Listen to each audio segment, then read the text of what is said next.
Perdana Menteri mahu tumpu kepada pembaharuan ekonomi domestik sebelum memperluas kerjasama melalui ASEAN dan rakan dagang utama lain.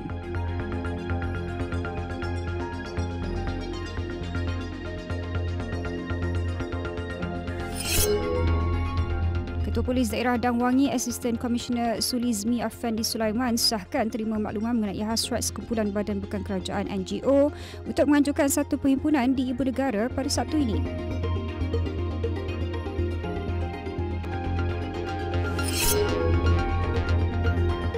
Perdana Menteri Israel Benjamin Netanyahu beri syarat perang Gaza akan ditamatkan sekiranya Hamas lucut sepenuhnya senjata mereka. Ikuti liputan berita dan analisis menyeluruh setiap hari di saluran 501 dan astroawani.com.